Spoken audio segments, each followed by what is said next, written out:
about David and Goliath, ganyan, ano ho.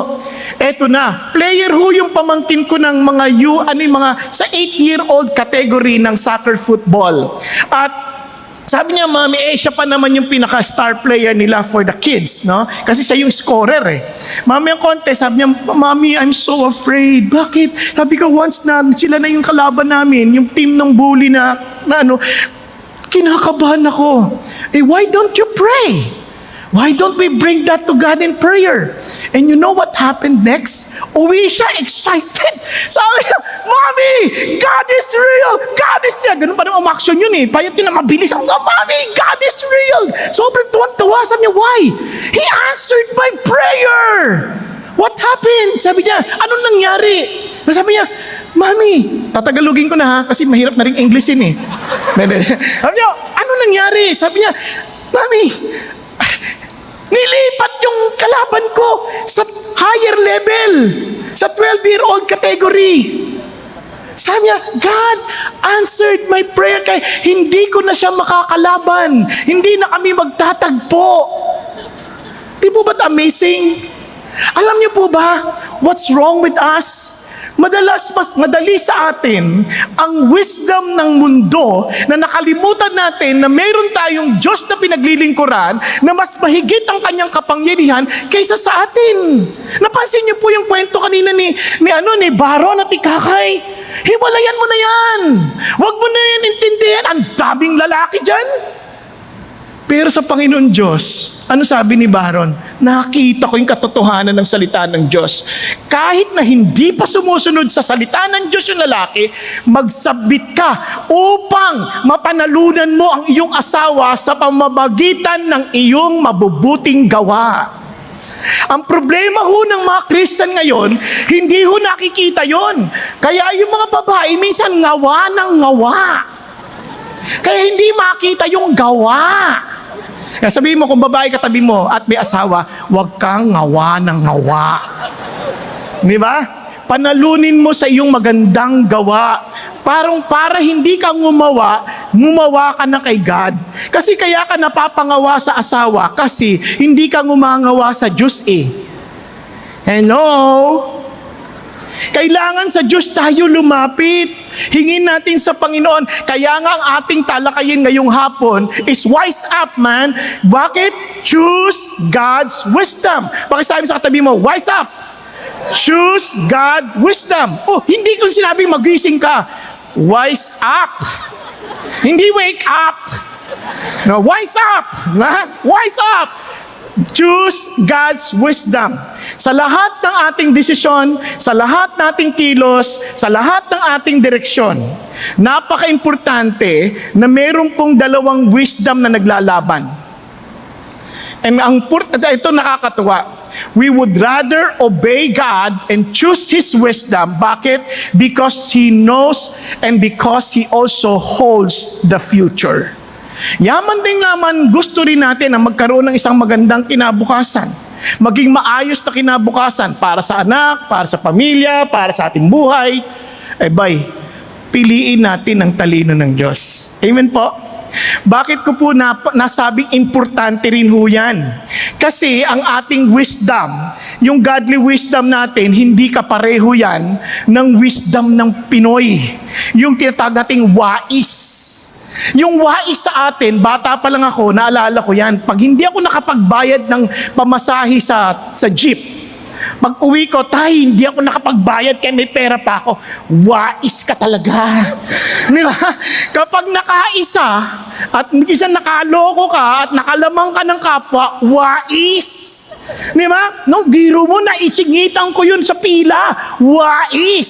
Kaya kadalasan ng ating wais na tinatawag ay devilish. Napaka-demonic. Napaka-makasarili. Kaya maasa tayo that we will have a better future.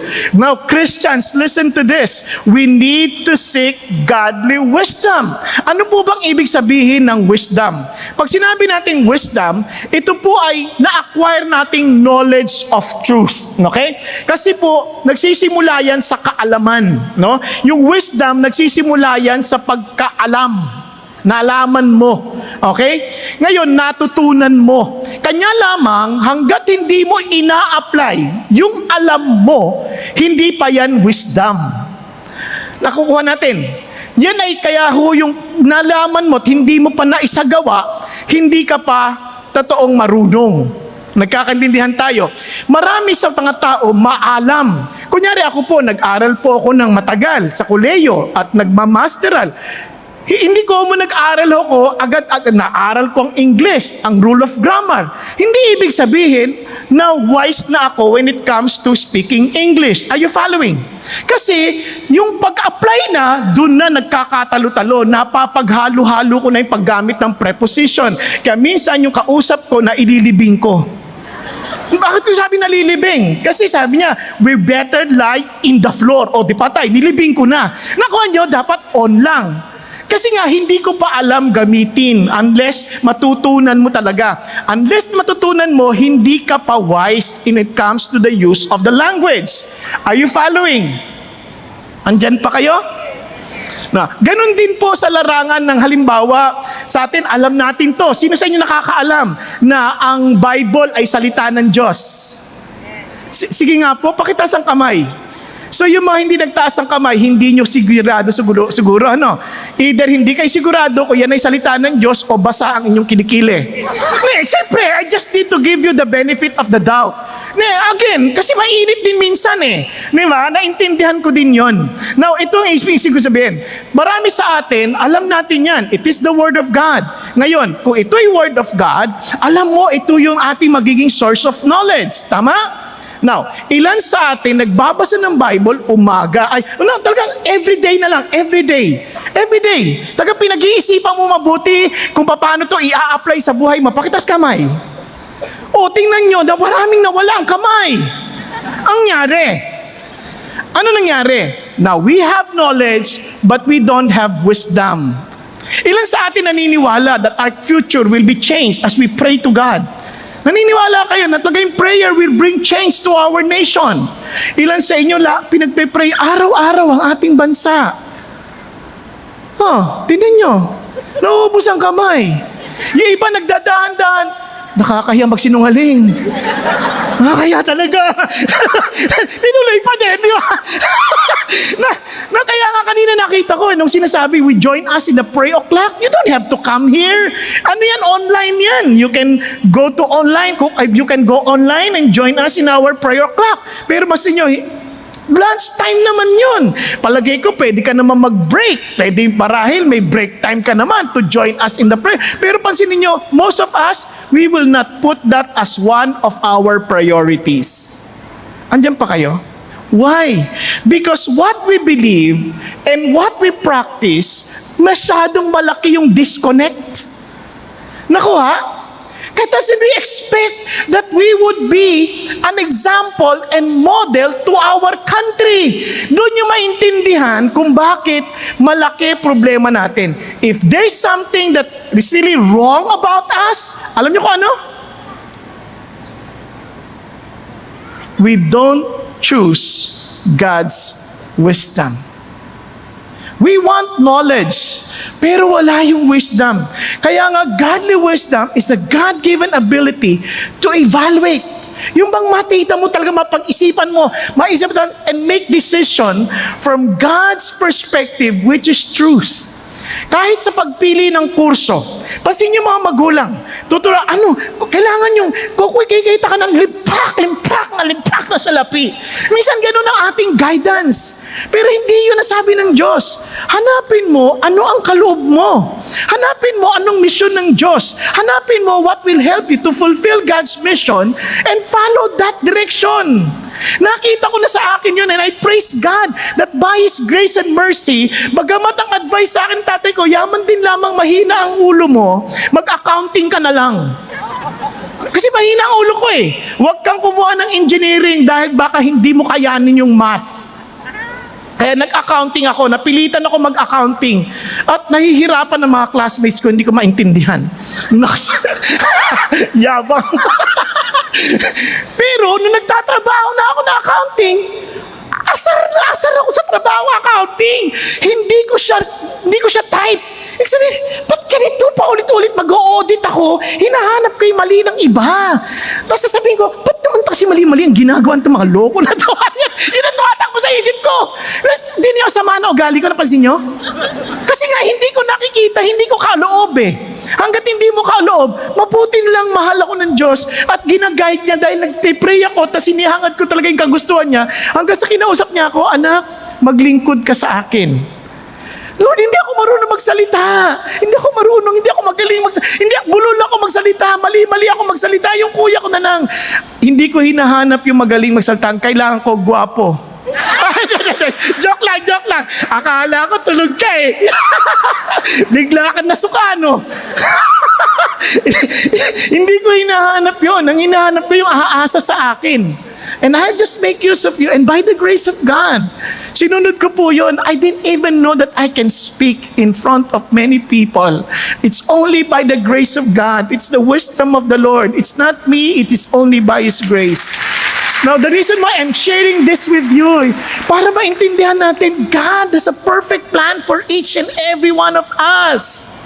But we have to wise up and choose His wisdom.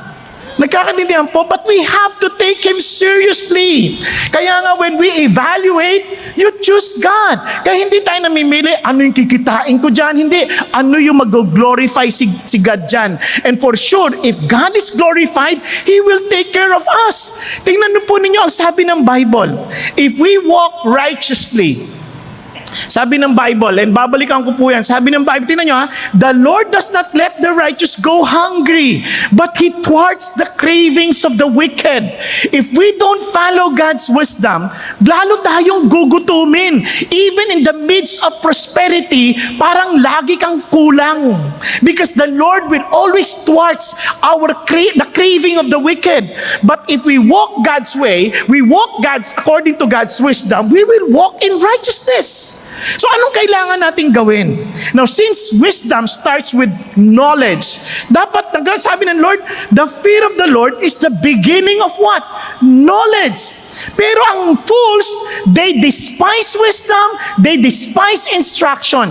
Ayaw nilang makinig sa instruction, kaya hindi nila iniintindi, ayaw nilang makinig sa karunungan ng Diyos, kaya wala silang pakialaman malaman ang kalooban ng Diyos because they have no fear of God. Oftentimes we thought that we can acquire wisdom through education. Hindi totoo yan. Ang dami nating mga edukadong magnanakaw. Hello? Ang dami natin mga edukadong kriminal. At sa sobrang edukado nila, hindi sila mahuli. Di ba? Pag-isipan niyo at ang dami rin mga matatalinong edukado na walang nangyari sa buhay. So friends, it is not about education is not bad, it's good. But without the fear of God, it's useless.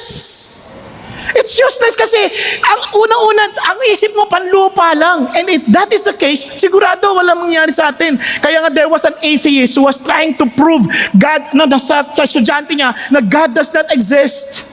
Because sabi niya sa estudyante niya, tinawag niya, I'm challenging you now. Sabi niya, does evil exist?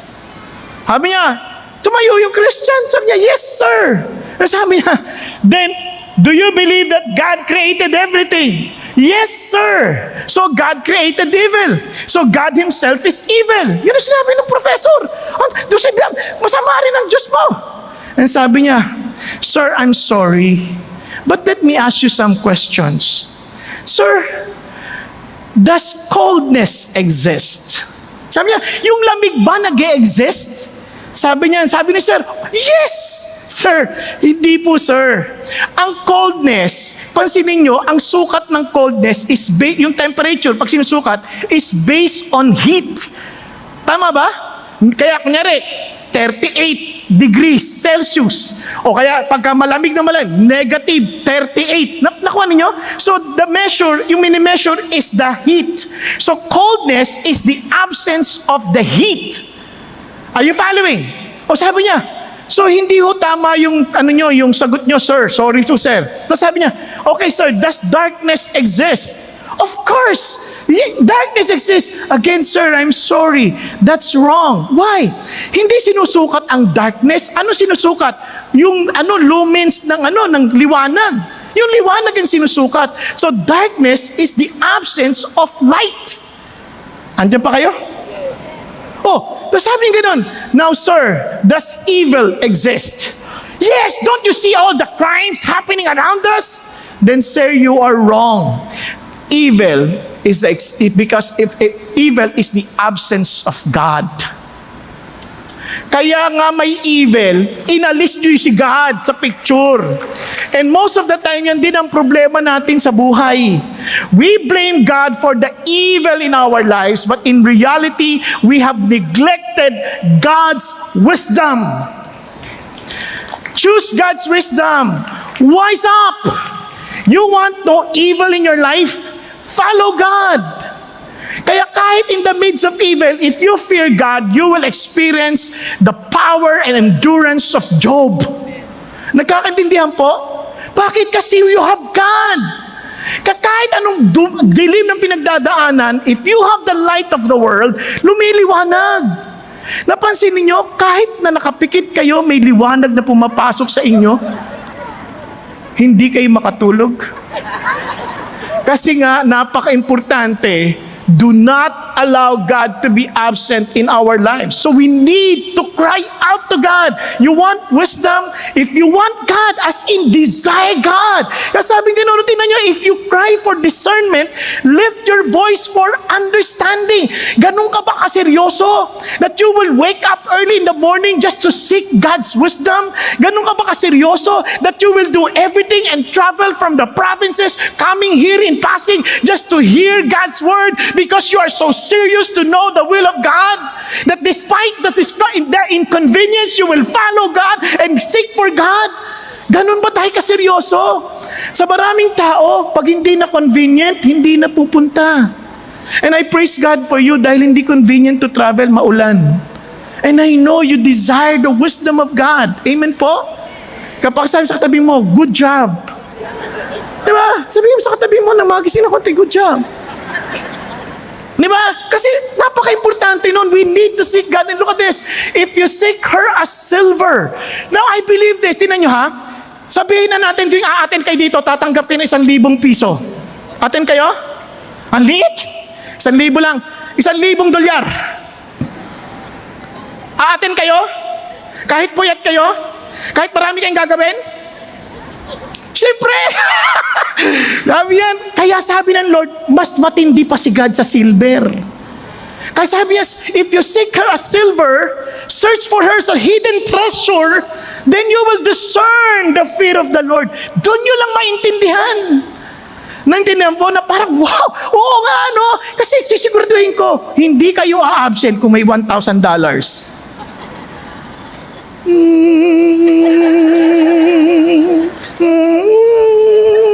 Tama, mali. Kahit na sakit ng katawan nyo, sakit ng katawan ko, pag napot, ma, may $1,000 bawat isa. Oh, ay, mag-visa kayo. Late na tayo, dalian ninyo. $1,000 bawat isa. Isang po kayo mag-anak. Isipin niyo yun. Di ba? Kasi sabi niya, and discover the knowledge of God. And the Lord gives wisdom, for His mouth comes knowledge and understanding. Kaya naalala ko tuloy yung lumapit kay Socrates. Sabi niya, Sir, I want wisdom. Sabi ni Socrates, really? Come. Sumama siya, dinala sa dagat. Nilubog. Sabi niya, nilubog ng 15 seconds. What do you want? I want wisdom, sir. I want wisdom. Nilubog ulit. 35 seconds. I want wisdom. Yung pa rin sinasabi niya. Nilubog ulit hanggang sa maka 45 seconds. Almost a minute. Tapos pagkasabi niya, what do you want? Hangin. Sabi niya, if you will not seek for air, if you will not seek for wisdom as you seek for air, you'll never find it. Tanong ko sa inyo, do you really want to know God's wisdom? Are you really seeking for His wisdom? Kaya maraming tao, hanggang panlabas lang. Hanggang wala talagang seryosong paghahangad sa wisdom ng Diyos. Now listen to this. If it is more than $1,000, nakaganto kayo. Kahit antok na antok ka na, kaganon ka. I want wisdom! Pero kung hindi ka seryoso, wala na. Hindi natin siseryosohin. And I'm challenging you. If you want God's wisdom, number one, wala kang Bible, benta mo bahay mo, bumili ka na isa. At simulan mong basahin. Huwag mo nang kunin yung hindi mo maintindihan. Kasi libre yung King James. Pero hindi mo naman maintindihan. Thou. Naalala ko yung first time ko binasa yung Bible. And Abraham begat Isaac. Isaac begat Jacob. Jacob, ang bigat. Kaya binato ko na lang, hindi ko naintindihan. Kaya buy something na maintindihan ninyo and seriously study and read it. Okay ba yan? By asking God for wisdom. Okay? Now, so simulan po natin. Alam po ninyo, sa mundong ito, there are so many, may challenge ng wisdom. Kahit sa mga churches, nagkakagulo because of this wisdom. Simple, sabi ni James, kung meron kang sama ng loob at pag-inggit, at meron kang sariling, baka sariling ambisyon sa iyong puso, huwag kang magmalaki. Sabi niya, huwag kang magsinungaling sa katotohanan. Yung wisdom na yan ay hindi nanggagaling sa kanya, kundi nanggagaling sa, sabi dito, sa lupa yan, panlupa yan, pangnatural at demonic. Makademonyo yan. Napansin nyo ba sa pagtatalo ng mag-asawa sa bahay, pagtatalo ng magkakapatid, minsan kayo nagtatalo yan dahil sa inggit, dahil sa sariling ambisyon, dahil sa kanya sa mga, wag na kayong magmalaki. Pagka ganoon, hindi yang galing kay Lord. Okay? Pinagtatalunan ng mana, wag na. Alam mo na yan, may inggitan lang yan at may sariling ambisyon. Alam mo, demonic yan. Makikipag-away ka pa dyan, tatalo-talo pa, magtatawagan pa kayo ng abogado para magpatala, tapos pagalingan ng wisdom ng demonyo. Nakuha nyo? Demonyo pa rin yun. Kasi ba't kayo mag-aaway? Alam nyo kapag galing sa Diyos, ano sabi ng Bible? Sabi ni James, but the wisdom from above, unang-una, dalisay ang damdamin. Dalisay, hindi natin pagtatalunan ng mana rito. Dalisay, huwag na natin pagtalunan dyan. Sino bang nangangailangan sa atin? Mas mukhang kailangan mo. Iyon na. 100 million lang naman. 100 million. Tinayag, gumagapang na ng mga demonyo. No? Hindi, sabi niya, kasi ang patalinong galing sa Diyos, peaceable, gentle, reasonable. Hindi mo kailangan makipagsigawan. Hindi mo, reasonable. Bakit? Ba't ka pa makikipagtalo? Kaya mo namang kumita. Bibigyan ka naman ng Diyos. Bakit ka pa makipag-away? Kawawa na yung kapatid mo. Di ba? Hello? Andyan pa kayo? Kaya ito sabi niya, at reasonable, full of mercy, good fruits, unwavering, without hypocrisy. At tingnan niyo naman ang bunga. The seed whose fruit is righteousness, sown in peace by those who make peace. And telling you, wala kang talo. Okay ba yan? So ipasabi sa ulit sa katabi mo, wise up, choose God's wisdom. Sasabihin mo, huwag kang mahiya. Okay, mahiya. Sabihin mo ulit, wise up. Huwag mo isipin wise siya. Wise up. Wise up. Magkakahiyaan kayo? Sabihin nyo. Nasa harapan pa kayo, nakakahiya, nakikita kayo sa camera. Okay, nakikita kayo sa camera, hindi kayo sumusunod sa instruction. Di ba? So, tingnan natin. Now, tingnan nyo po tingnan nyo sa mundo natin. No? Pasensya na kayo. Hanggang alas 6 naman tayo, di ba? Tingnan nyo. Tingnan nyo, pagka kinumprontahan nyo yung wisdom. Wisdom ngayon, pag ayaw nila sa'yo, cancel mo na yan. Anong cancel? Alisin mo na yan sa social media, wag mo na yan i-like, wag mo na, wala na, cancel mo na. As if he does not exist. Meron ako nakitang palabas sa Netflix hindi ko masyado naintindihan. Pipindutin lang na gano'n, tapos magbablur ka na. Cancel ka na, hindi ka makakausap. Pag magsasalta ka, gano'n ang tunog. Naku, kung gano'n ang technology ngayon, ang daming wala sa inyo.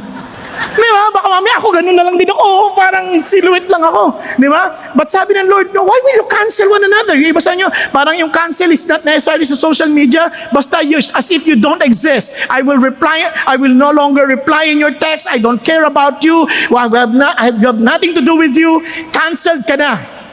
Sabi ng Lord, no. Ang wisdom ng Diyos, accept one another as Christ accepted you. Every human being is valuable because they are created in the image of God. Amen po? Pagkasabi sa katabi mo, you are valuable. Ay, mahalaga ka. Number, live. Iwanan mo na yan. Lumama ka sa iba. Walang kwenta yan. No. Bear with one another. Yan ang sabi ng Bible. As Christ born us, have you bear with one another? Hindi ako handang magpatawad. Ha? Gusto mo bang sabihin sa'yo ng Lord yun? Ako rin hindi na ako handang magpatawad sa'yo. Tingnan ninyo ha, ang dami na nagawa eh. Lord, more than 70 times. Aba, nabilang mo pa. More than 70 times. So listen. Ilan sa inyo nagkasala na sa Lord ng higit na 10,000 times? 100,000 times. No, hindi kayo nahihiya, hindi kayo naghihiya, hindi kayo nagsasabi ng totoo. Kasalanan yan. Na halos araw-araw na ginawa ng Lord, lagi tayo nagkakamali. Tama ba? Isipin niyo, pinatawad tayo ng Lord. Tapos tayo hindi makakapagpatawad ng iba. Sino tayo? Okay? Nasabi pa, it's time to think of myself, the me time. Yung sabi kanina ni Baron, di ba? It's nice. Ako naman. Tama na. Sabi ng Lord, no, ang totoong pagmamahal, we ought to lay down our lives for the brethren. Handa ka bang mamatay pa sa katabi mo? Tingnan mo. Pastor, patay na ata ito. Nakatulog lang. Ay, talaga oh. And finally, revenge. Let's do to him as he has done to us. Gantihan natin. Ginawa niya sa akin. Di ko na rin siya. Di niya ako pinansin. Di ko na rin siya papansinin.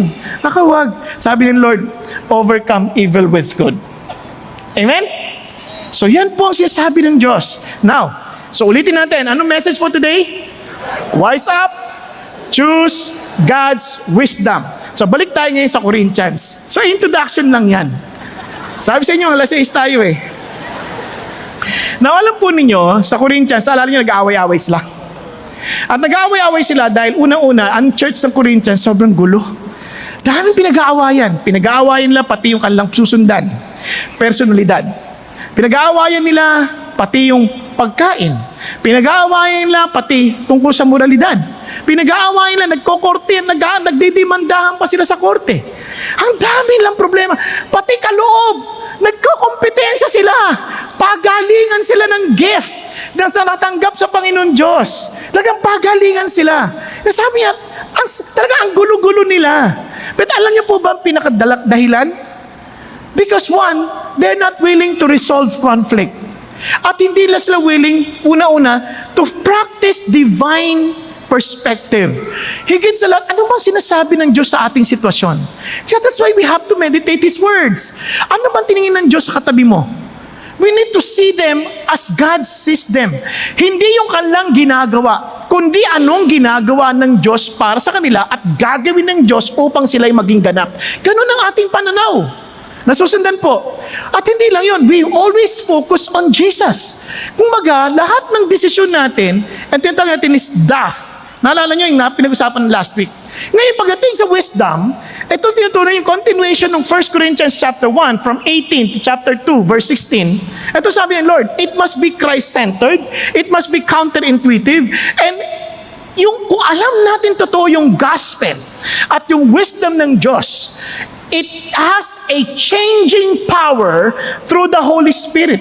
Imposibleng hindi ka magbago to become better. Imposible na hindi natin maranasan yung gusto ng Diyos maging tayo at maging yung mga taong ating nakakasalimuha sa kanyang katawan. Are you following? Hello? Okay, good. Now, tingnan natin, what does it mean, Christ-centered?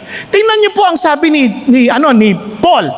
For the word of the cross is foolishness to those who are perishing, but to us who are being saved, it is the power of God. Kung naalala nyo, from chapter 1, pagdating sa verse 10 to 17, pinagtatalunan lang yung, ba't sila nagtatalo?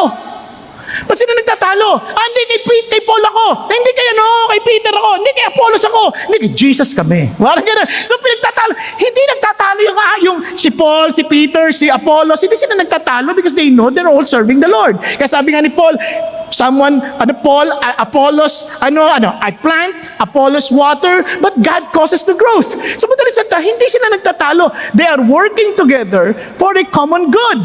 Nagkakandiyan. Now, ito na kagad. Sabi niya, teka muna, nagtatalo pa kayo? Pakinggan nyo nga na mabuti. Pag-isipan nyo yung wisdom nga ng ginagalawan ninyo. Sabi niya, for the word of the cross is foolishness to those who are perishing. Hindi ba kayo nahiya niyan? We are supposedly, to us who are being saved, ligtas na tayo. Di kayo naawa sa mga magdurusa, yung mga perishing, that they could not see light from us. Supposedly tayo yung bearer ng message. They could not hear us well because we are not living out the Christian life. They could not see the truth of Christianity in us. Pag-isipan nyo, kunyari tayo aalis pa lang tayo ng bahay.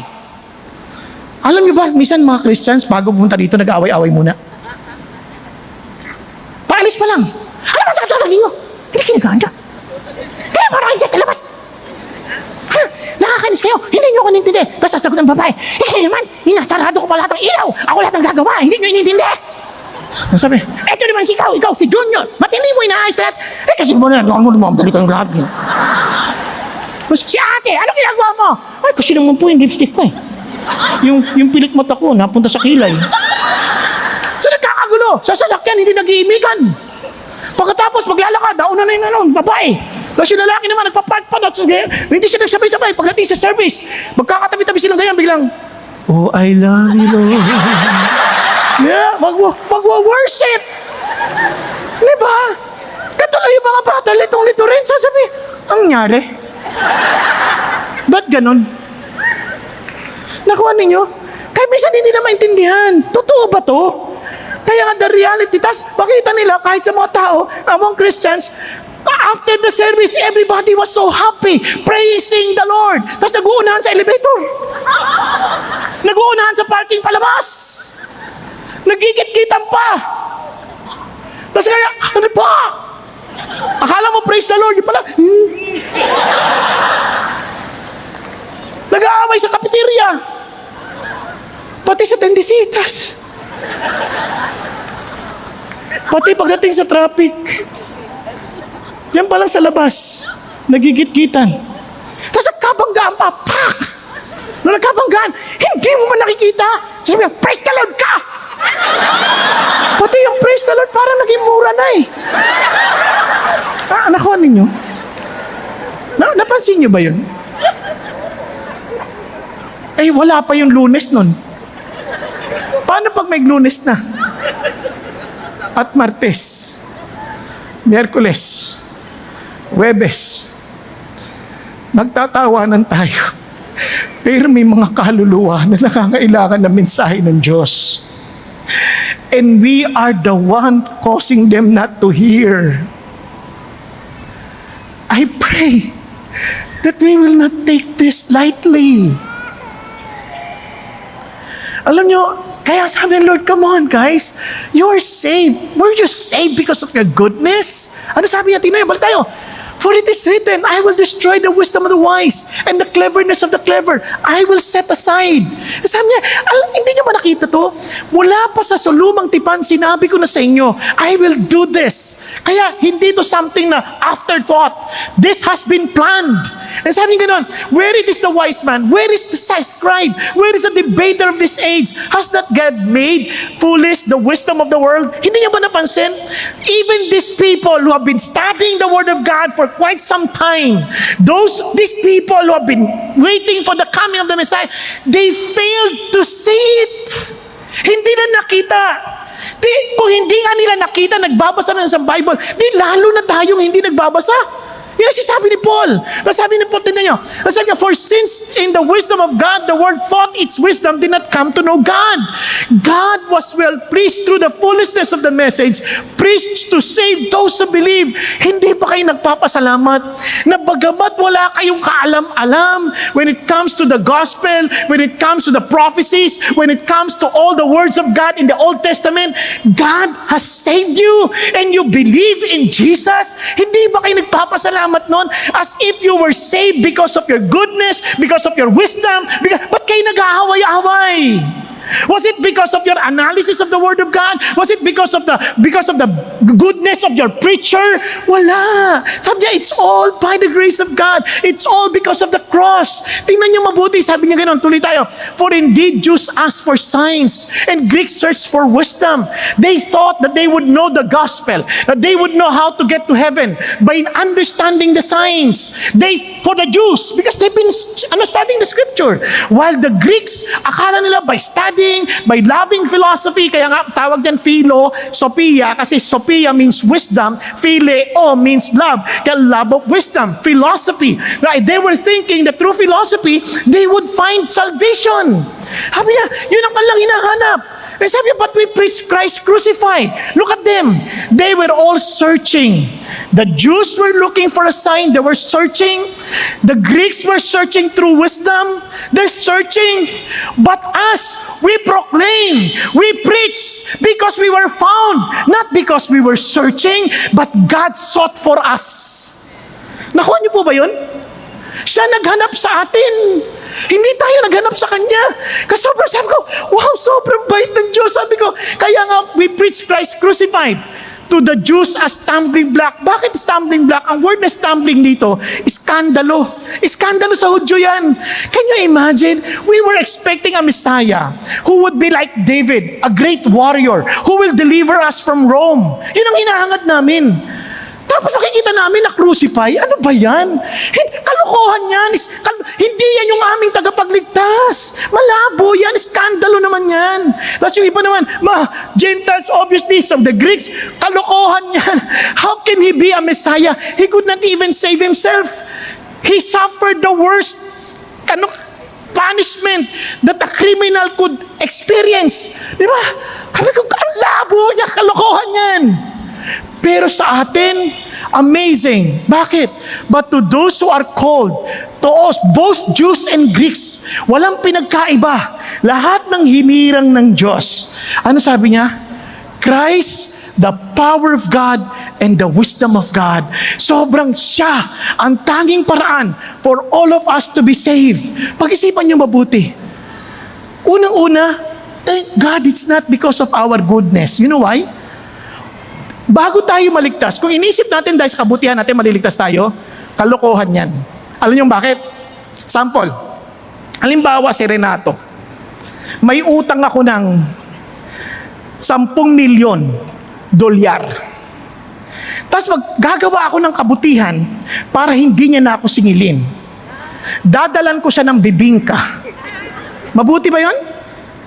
Dadalan ko siya ng suman. Dadalan ko siya ng piyaya. Mabuti. At aalokin ko pa, Renato, pagdadrive kita.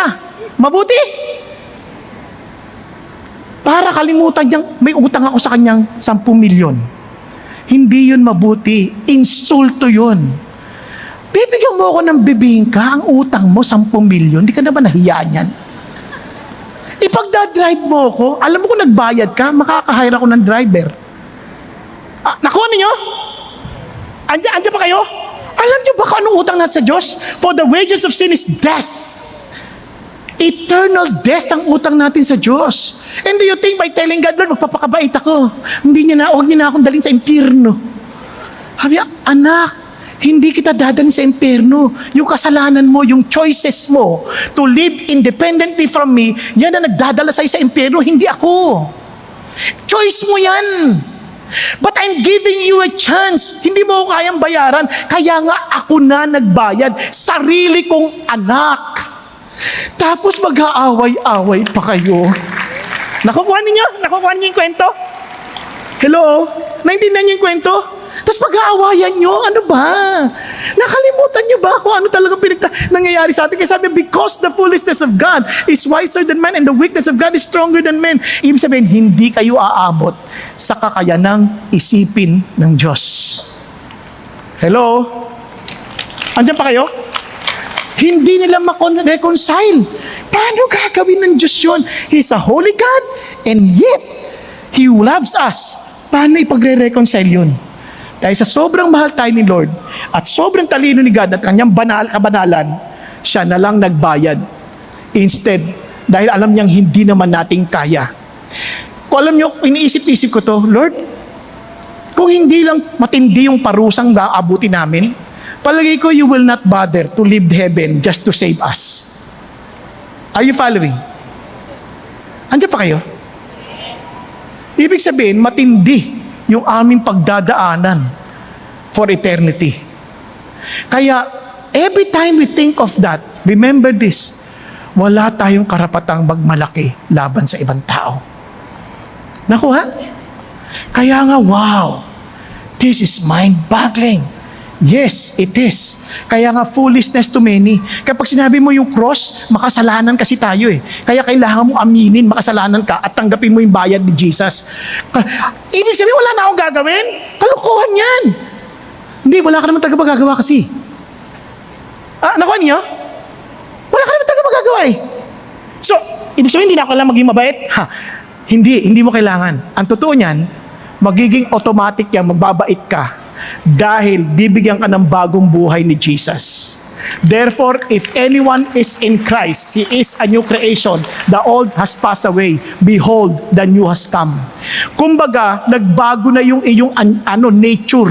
Naging binalik ka na sa Kanya, kaya you were born again in a new nature. In a new nature, you will always desire to be with God. You will desire to know God. You will desire to follow God. In the old nature, I don't care about God. God is my servant. Lord, I need this. I need this. I need this. But if I don't need anything, I don't need to call you because you're just my genie in my life. Are you following? But the moment we are one with Jesus Christ, Jesus will honor the Father. The Father loves the Son. The Holy Spirit glorifies Jesus. Kaya magtataka kayo bilang nagbabago yung desire natin. Nagbago yung mga pursuit natin sa buhay. Yung dati ang pursuit ko, babae, si Lord na. Hindi naging lalaki ha, masama lalo yun. Si Lord na. Nakuha ninyo? Yung dati ang pursuit ko, pera, hindi na, si Lord ang hinahabol ko dahil siya magpo-provide ng pangailangan ko. Nandyan na kayo. Hello? Nag-iba na. Yung dati hinahabol-habol mo yung asawa mo, hindi na. Hinabol mo si Jesus, kaya yung asawa mo hahabulin ni Jesus. Katulad ng ginawa ni Kakay kanina sa kwento niya. Hinabol niya si Jesus at ginawa niya yung pinagagawa ni Jesus. At pagkatapos, kakagawa, kahit ayaw ng lalaki, binatukan ni Lord si Baron. Hoy, mahiya ka. O nga. At nanumbalik sa asawa, nagpakumbaba. Are you following? That's the wisdom of God. It is Christ-centered. Hindi nakasentro sa atin. Napaka-importante maintindihan. Ito lang ang choice. Naniniwala ka bang may Diyos? Naniniwala ka bang may utang ka sa Diyos? At sabi ng Lord, isa lang ang tanging paraan para kayo makapagbayad. Yung anak ko nagbayad. Tatanggapin mo o hindi? Hindi ba sabihin, hindi, ayoko niyan. Mali yan. Karapatan mo naman yun. Kaya lang tanong, paano kung mali ka? Nagkakaintindihan? Kasi yung katotohanan yun, hindi naman nakadepende sa paniniwala natin yun. Nakadepende yun sa katotohanan. Kaya nga, you have the right of your own opinion but no right to create your own facts. Di ba? Nagkakaintindihan? Andiyan pa kayo? Kaya, ang punto rito, sabi ng Lord, kaya hanapin mo yung wisdom ng Diyos. And I praise God. Alam niyo kung meron akong isang bagay kung bakit humahawak ako sa katotohanan ni Jesus, na buhay siyang magbuli at na-experience kong buhay siya. Hello? Andiyan pa kayo? Dahil nakita ko yung katotohanan ng Bible, dahil sa yung ginawa ng Diyos sa buhay namin, hindi ko may tatanggi. Tinanong ako ng anak ko dati, mag-aaral na siya sa UP noon. Sabi niya, Papa, paano kung sabihin lang walang Diyos? Anak, bukod sa yan ay mariresearch historically, scientifically, archaeologically, yung ating personal experience sa buhay na Jesus, hindi mo na pwedeng itanggi.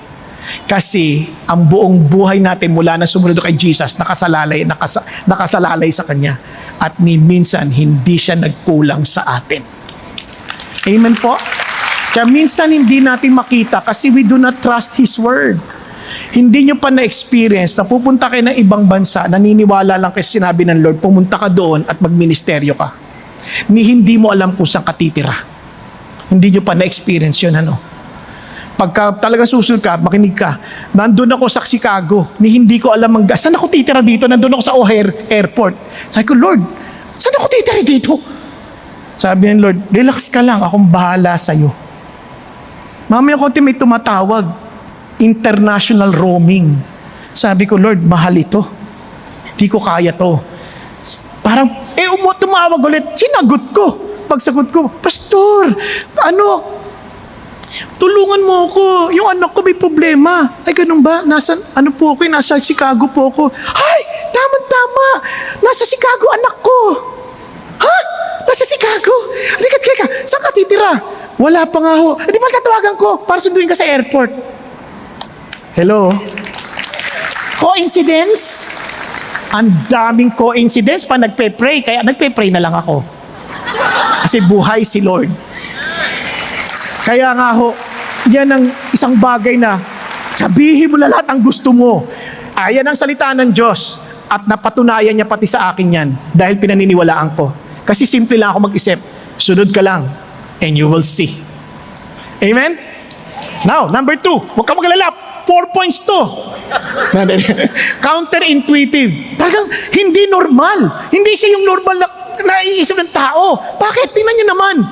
For consider your calling, brethren, that there were not many wise according to the flesh, not many mighty, not many noble. Sa totoo lang, kung pipili ka rin lang naman ng tao, tiyakin mo yung magagaling na. Walang weakest link. Tama ba? Titiyakin mo na yung mga noble. Hindi sinasabi ng Diyos na walang noble. Hindi sinasabi ng Diyos na walang wise. Hindi sinasabi ng Diyos na walang mga importanteng tao. Ang sabi niya lang, not many wise. Are you following?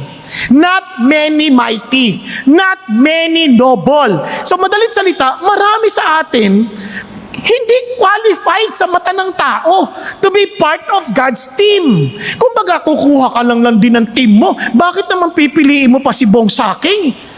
Diba? Hindi naman graduate yan ng matayog na eskwelahan, hindi graduate ng Ateneo, hindi graduate ng UP, hindi graduate ng De La Salle. Bakit yan ang pipiliin mo? Diba? Graduate sa Harvard. Cubao. Hindi, joke lang. Hindi ako graduate ng Harvard, Cubao. Walang eskwelahan doon. But what I'm trying to say is this. Bakit sa lahat ng people? Bakit siya? Bakit ikaw? Bakit hindi yung kuya ko? Bakit hindi yung ibang tao? Sabi, when God called us to be saved, bakit ako pa napakasama akong tao? Di ba? Pag-isipan niyo mabuti. Because that is something countercultural.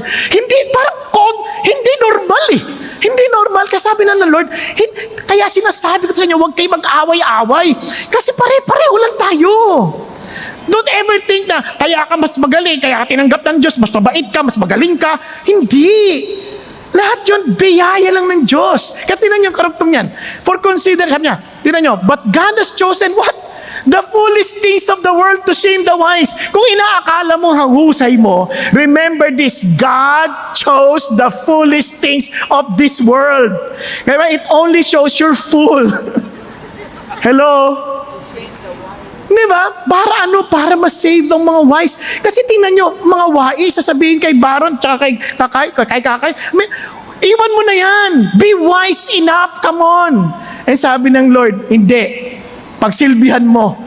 Pagsisilbihan mo, napakasamang tao yan. Kaya nga ibang Christian natutokso sa wisdom ng mundo eh. Sabi, ang gagamitin nila, kay Christianize nila. Why will I submit to you? You're not submitting to God. You're not following the Holy Spirit. So why will I follow you? How dare you? Nakuha ninyo? Hindi yan sinabi ng Diyos. Sabi ng Diyos, kahit hindi siya sumusunod sa salita ng Diyos, Ano magagawa niyan pag hindi sumusunod sa salita ng Diyos? Yung worst, mambabae, manlalaki, kayang gawin. Pero susunod ka dahil mapapanalunan mo sa mas matinding kapangyarihan. Hindi yung ganda ng panlabas, kundi yung ganda ng kalooban na gagaling sa Diyos. Kasi kung ganda ng panlabas, magtatalo ka. Kunyari nakita mo, aba, sinusunod, 16 years old ang kalaban niya, naka-miniskirt. Sabi natin 40 na kayong parehas. Papatulan mo? Yan ba hinahanap mo, ha? Nag-miniskirt ka rin pagdating sa bahay. Yan ba hinahanap mo? Nag-miniskirt ka din. Una-una talo ka. Kasi ang matandang puno, labas na ugat. Lalong maiinis. Wala kang laban. Buti labanan mo sa pagod ka, kumain ka na ba? Naganda ako ng pagpaborito mo. Mamasahihin kita. Kasi mukhang pagod na pagod ka na eh. Kasi 16 yun. Pero hindi mo sasabihin yun. Nasa isip mo lang. 16 yun. Ikaw 14 na. Mahina ka. Wala kang laban doon. Palala kasi. Parang, ano lang nangyayari sa akin? Yan ang kapangyarihan ng Diyos. Baka isipin niya, baka nilalason ako neto. Hindi. Hayaan mo ang Diyos kumilos. Only God will do the work. The rest, ikaw, sundin mo lang si God. Nagkakaintindihan? Hello? Kahit sa mga pagtatalo, ang labo naman yan. Hindi mo kailangan manalo. Bisan talo ka na lang. Sige na, talo ka na lang. Ikaw na magpakumbaba. Sige na. Hingi ka na ng tawad, okay lang. Kahit na, kasi papamukhaan ka pa ng kung ano-ano, syempre gusto mo pagtanggol sarili mo, pero wag na. Alam naman ng Diyos eh. Relax ka lang. Let God fight for you. Are you following? Kasi tinan nyo, ang mga taong naghahanap ng kakampi, wala kasi si God eh, nakakampi, kaya hanap sila ng kakampi sa lupa. Pero kapag kakampi natin ng Diyos, sino makakapanaig sa atin? Wala! Kaya yun ang sinasabi ni Paul. Kaya sinasabi ni Paul, and the base things of the world and the despised God has chosen, the things that are not, so that He may nullify the things that are. Kaya sabi niya, so that no man may boast before God. Walang magmamalaki sa Diyos. Kasi lahat tayo, kaya walang dapat tayong pagtatalo. Wala. Kaya hanapin ninyo mga pinipili ng Diyos. Pinili ng Diyos mga taong ang labong maging qualified, gamitin ng Diyos. Si Peter, dininay si Lord ng 3 beses. Ba't siya pinili yan? Mga alagad nagtakbuhan. Ba't siya pipiliin yan? Si Paul, religious terrorist. Ba't siya pipiliin yan? Di ba? Si David, pumatay ng tao. Pinapatay asawa ng kanyang kalaguyo. Naku, ba't siya pipiliin yan? Di ba si Moses, nakapatay? Ba't siya pipiliin yan? Hindi qualified. Sa Isaiah, hubot-hubot na nagpipreach. Kaya ikaw ba makikinig ka sa hubot-hubot na tao magpipreach? Baliw yan. Hindi mo pipiliin yan. Ba't pinili sila ng Diyos? Nakuha ninyo? At ang pinakamatindi, si Lazarus. Patay. Pinili ng Diyos. Kaya kung inaakala mong hindi ka qualified, totoo yun, hindi ka qualified. But God, by His wisdom, chose you to shame the wise. Okay? Sabi mo sa katabi mo, huwag mong maliitin ang sarili mo. Talagang maliit ka na. Pero kasama mo si God, hindi mo kailangan maging maliit. Dahil para kang langaw na nakatungtong sa kalabaw. Mas mataas ka pa sa iba. Because you are with God. Amen? Amen? Kaya napaka-importante nun. Kasi sabi ng Lord, what is the source of quarrels among you and conflicts among you? Not the source of pleasures that wage war in your members. You lust and you do not have, so you commit murder. You are envious and you cannot obtain, so you fight and quarrel. You do not have because you do not ask. Kasi ang isip mo, parang hindi ako makahingi sa Lord. Hindi nga, pinili ka na nga eh. Lumapit ka sa Diyos. Kasi siya ang iyong tagumpay. Kaya sabi ng Lord, humble yourself in the presence of the Lord and He will exalt you. So wag ka na makipagtalo dyan sa mga ganang bagay. Kaya wag kang magsalita laban sa iba. Brethren, kasi he who speaks against a brother or judges his brother, he speaks against the law and judges the law. But if you judge the law, you are not a doer of the law, but a judge of it. There is only one lawgiver and judge, the one who is able to save and to destroy. But who are you to judge your neighbor? Sa madalit salita, kung meron magkikwento sa inyo to destroy somebody else, wag niyong pakinggan. Don't be a conspirator. Don't be wag kang maging accomplice to the crime. Sabi mo, I'm sorry, I have no right to put down anyone because I am just saved by the grace of God. Diba? Hindi nyo pa napansin ang mga siraan dito sa mundo? Yung bulaan naman yan eh. Yan man, hindi naman, sinungaling naman yan eh. Hindi naman niya kilala. Di ba? How dare you to say that? Hindi mo naman siya kilala. Naniniwala nga asawa eh. Ikaw hindi. Eh, yung asawa kasama lagi. Nakuha ninyo? Kaya nga, ang tanong ko lagi, sweetheart, sino paborito mong pastor? Sabi sa akin, siyempre ikaw. Bakit? Dahil asawa mo ako? Hindi. Bakit? Kasi nakikita ko si God sa iyo eh. Di ba? Kaya kahit ang sabihin na sa labas, wala na, panatagal loob ko kasi asawa ko bilib sa akin eh. Sa kabila ng kasamaan ko Nakuha ninyo? Nakikita niya yung grace ng Diyos. Nakikita niya yung grace at kabutihan ng Diyos. I'm not perfect, but I praise God, but God is perfect. Katulad na sabi ni Baron kanina. Amen? Good. Now, let's continue.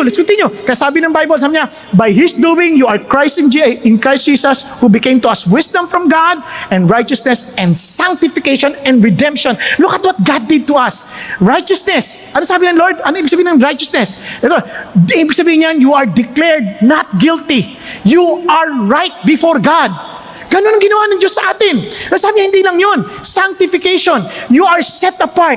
Holy. Mula ngayon, you are being set apart by God. Lahat ng direction mo, you will become like Jesus. That is the direction of God. Kaya kahit yung nakikita mo, naiinis ka, huwag ka mainis sa kasama mo. The Lord is sanctifying that person. Or perhaps, God brought that person to you to sanctify you. Di ba kasi yung mga taong mahirap kasama? Tumutulong din dyan para maging pasensyoso tayo, maging mabait tayo. Tama ba?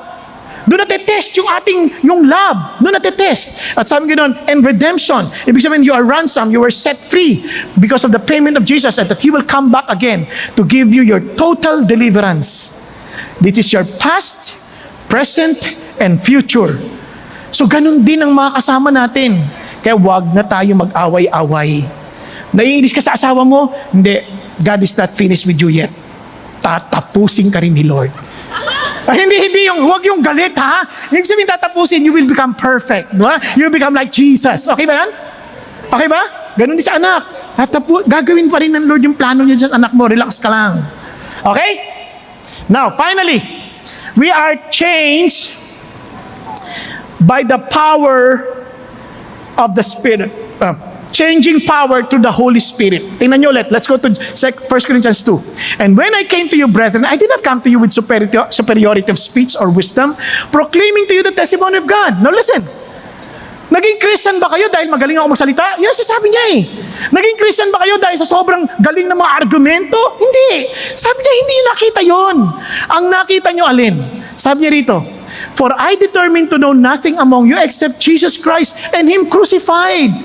Kasi ang intention ko hindi para sumunod kayo sa akin. Hindi ang intention ko hindi para magalingan kayo sa akin, kundi gusto ko sumunod kayo kay Jesus. Kasi sa totoo lang, kahit ako, wala naman ako may tutulong sa buhay ninyo. Pag may problema na kayo, kahit tumawag kayo sa akin, wala akong may tutulong sa inyo, lalo na pag humingi kayo ng pera. Wala akong may tutulong. Ngayon, sino makakatulong sa inyo? Si Jesus. Di ba? Siya lang makakatulong sa inyo because He's everywhere. Siya lang makakatulong siya because He's all powerful. Siya lang makakatulong sa atin. Now, ito pa nakakatawa. Kasi sabi niya, kaya I was with you in weakness, in fear, and much trembling. Hindi niyo man nakita yun. Ako nga nanginginig ako, nagtuturo ako sa inyo eh. Sabi ni Paul, kaya hindi tungkol sa akin ito. Ganon din nagsasabi sa inyo ngayon. It's not about us. What? It's about the power of Jesus, and my message and my preaching were not in persuasive words of wisdom, but in demonstration of the Spirit and of power. And alam niyo, tuwa po ako dito. Alam bakit? There are times hindi magwo-work yung PowerPoint. Sabi ng Lord, hindi mahalaga yung PowerPoint, ang mahalaga may power at may point. Ano ko ninyo? Kaya just keep on preaching. Kasi ang preaching mo, bakit?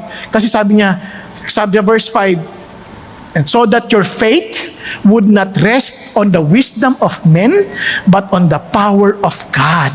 Sa Kanya lang. Kasi all throughout our lives, Christian life, it's not dependent on the wisdom of men, but on the power of God. Tingnan ninyo, sabi ng Bible, yet we do speak wisdom among those who are mature. A wisdom, however, not of this age, nor of the rulers of this age, who are passing away. Hindi tungkol sa matatalinong yan. Mawawala yung mga yan. Mawawala ako. Yung mga pastor, mawawala yan. Si Jesus lang ang hindi at ang Kanyang salita. Amen? Kaya huwag tayong umasa sa tao. Now, tingnan niyo po, at sasabi ng Lord, tingnan niyo, But we speak God's wisdom in mystery.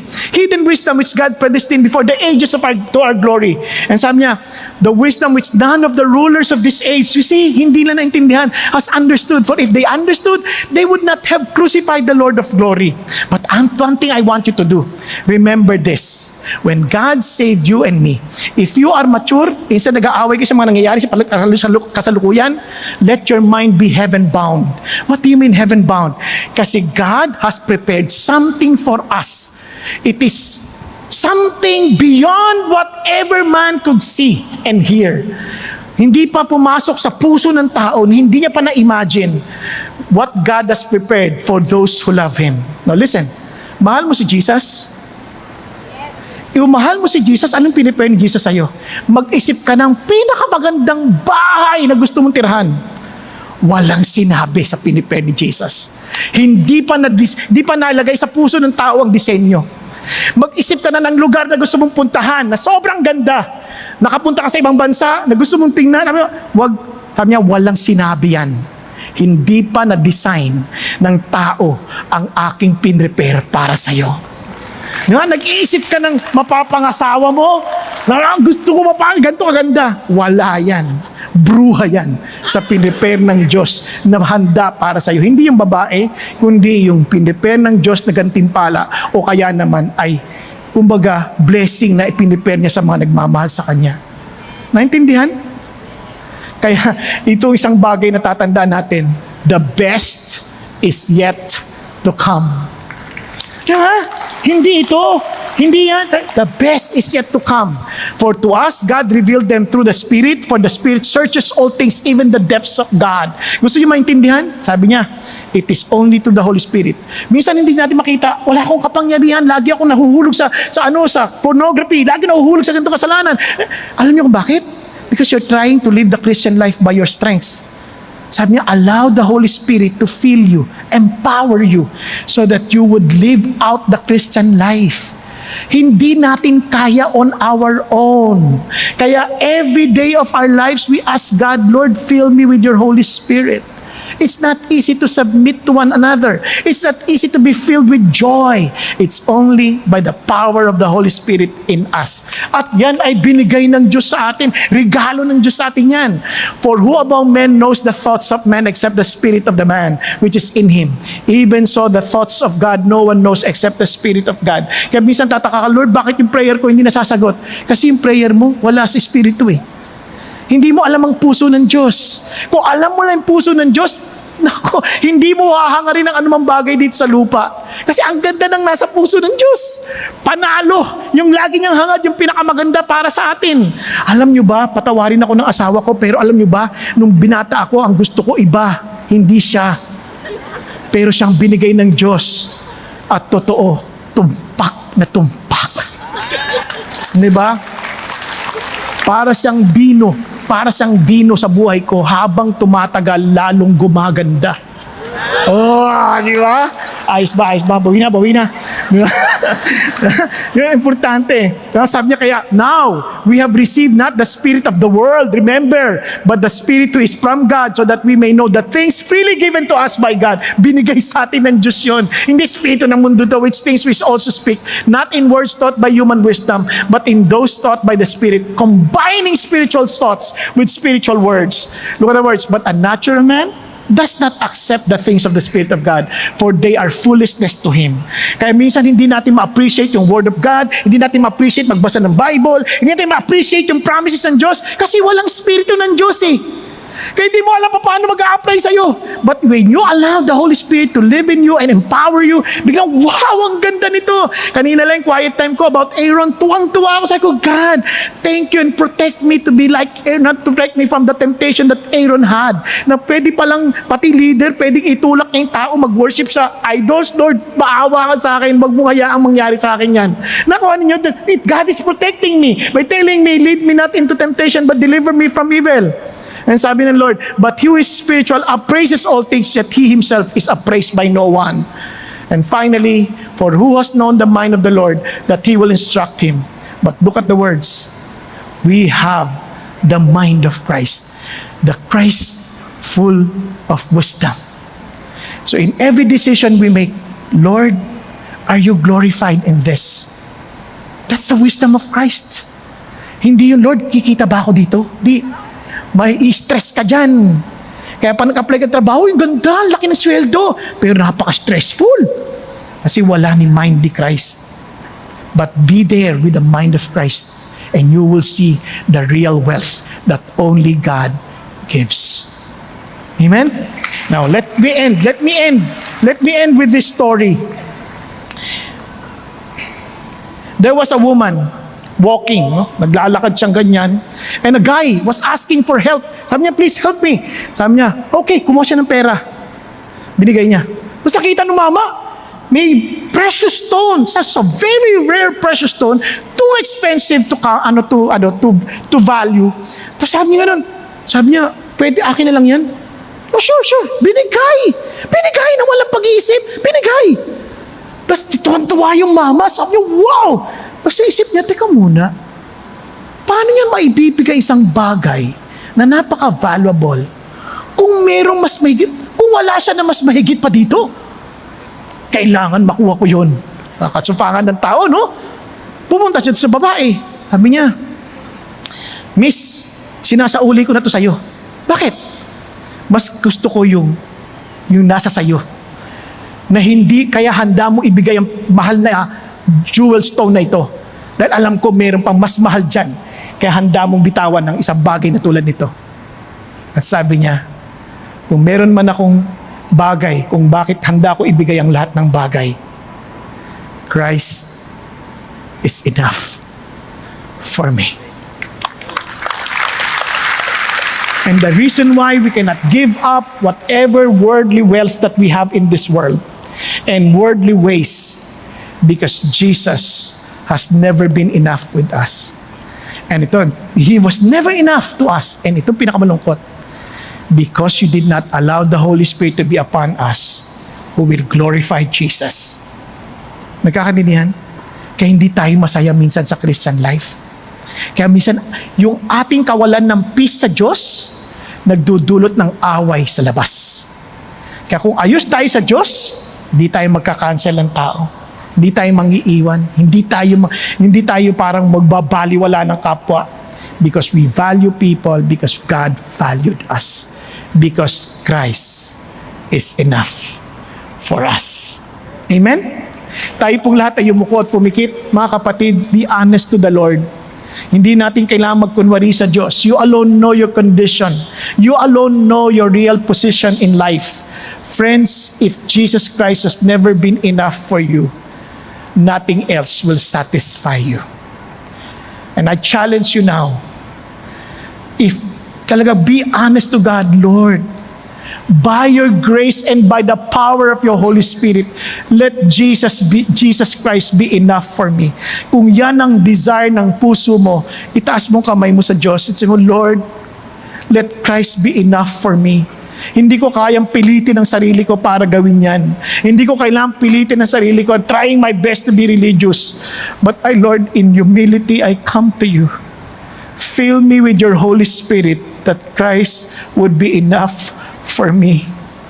That I would always, Father God, wise up and choose your wisdom.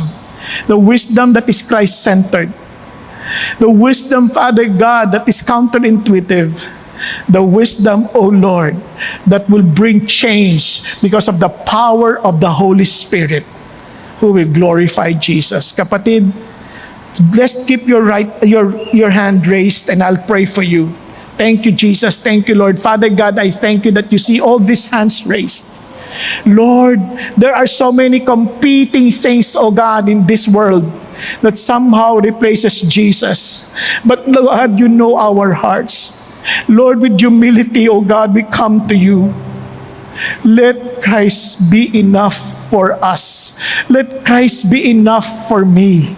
Let Christ, Father God, be enough. So Lord, I pray, fill me with your Holy Spirit as you have forgiven me with your blood, with your sacrifice on the cross. And thank you that you rose again from the dead and you promise your Holy Spirit to be upon those who believe in you. So Lord Jesus, thank you for the Holy Spirit who knows your mind. So Lord, I pray to fill everyone who raised their hands, Father God, with humility. In humility, raising their hands and asking for your Holy Spirit to fill them. And I pray, Lord God, to allow every one of those who asked for your Holy Spirit to move and desire Jesus more than anything else in this world. Thank you, God. Thank you, Lord. Thank you, Jesus. Though none go with us, we will follow you because Jesus is enough for me. Lord, bless your people and bless every family we represent, and allow the wisdom and the blessing of heaven, the blessing that you have promised to the righteous as you have made us righteous in Christ, be upon every family we represent. In Jesus' name we pray. Amen and amen. God bless you.